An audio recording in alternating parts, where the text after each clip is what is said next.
Hello friends, स्वागत है हमारे यूट्यूब चैनल एक्नॉलेज में। आशा है कि आप सभी बढ़िया होंगे। तो दोस्तों, आज फिर लेकर आया हूं आपके लिए कुछ कमाल की जानकारियां जो आपके नॉलेज को नेक्स्ट लेवल पे लेके जाने वाली हैं। चलिए वीडियो को करते हैं स्टार्ट।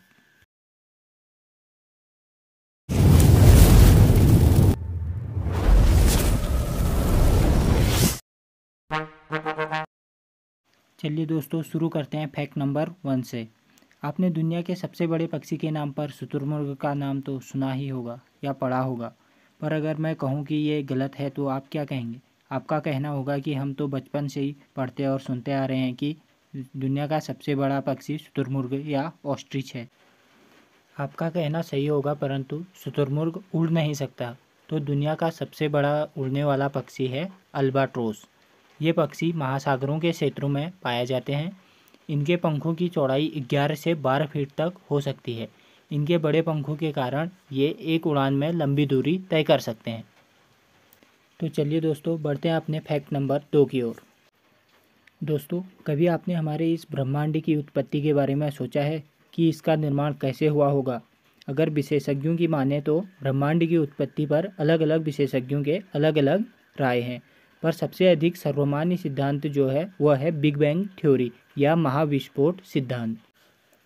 इस सिद्धांत के अनुसार आरंभ में वे सभी पदार्थ जिनसे मिलकर ब्रह्मांड बना है छोटे परमाणु के रूप में एक ही स्थान पर स्थित थे। अचानक उनमें एक विस्फोट हुआ जिसे बिग बैंग कहते हैं। इस विस्फोट के कारण पदार्थों का बिखराव हुआ, धीरे धीरे हमारे ब्रह्मांड का निर्माण हुआ।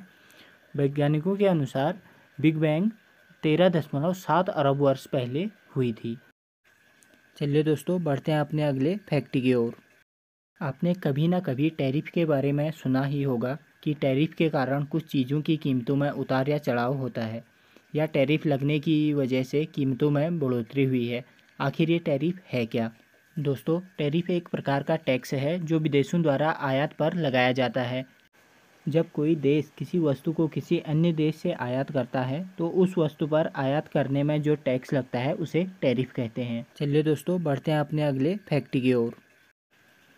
बैकबेंचर एक ऐसा शब्द है जिसे सुनने के बाद स्कूल या कॉलेज में लास्ट सीट पर बैठने वाले स्टूडेंट्स ही याद आते हैं। पर क्या आपको पता है कि बैकबेंचर शब्द का प्रयोग संसद में भी किया जाता है?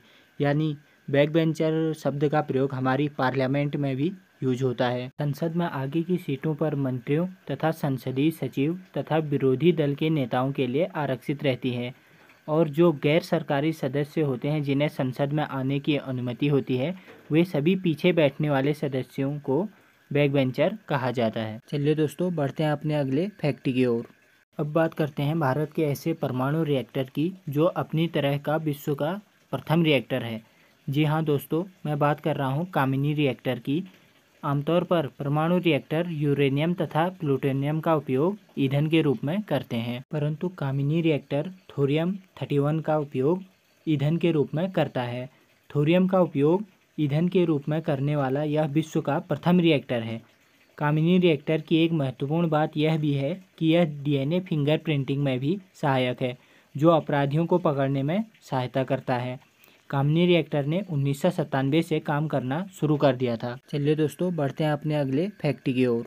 जैसा कि आप सभी जानते हैं, तारे ऐसे खगोलीय पिंड हैं जो लगातार प्रकाश एवं ऊष्मा का उत्सर्जन करते रहते हैं।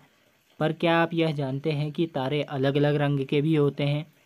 तारे अपने पृष्ठ ताप के कारण 3 रंगों के पाए जाते हैं। निम्न ताप वाले तारे लाल रंग के, उच्च ताप वाले तारे सफ़ेद रंग के तथा अत्यधिक उच्च ताप वाले नीले रंग के तारे पाए जाते हैं। चलिए दोस्तों, बढ़ते हैं अपने अगले फैक्ट की ओर। दुनिया के 2 ऐसे देश जो अपने नाम के विपरीत हैं, ग्रीनलैंड व आइसलैंड। दोस्तों, ग्रीनलैंड में केवल बर्फ़ ही बर्फ़ रहती है, जो कि वहाँ की ज़मीन बिल्कुल भी ग्रीन नहीं दिखाई देती। और आइसलैंड ऐसा देश है जहाँ ज़मीन हरी भरी रहती है, बर्फ़ का कोई नामो निशान नहीं पाया जाता। दोनों देशों को इनके नाम से पहचानना बेहद ही मुश्किल है। दोस्तों, आज की वीडियो के लिए बस इतना ही। मिलते हैं हमारी नेक्स्ट वीडियो में।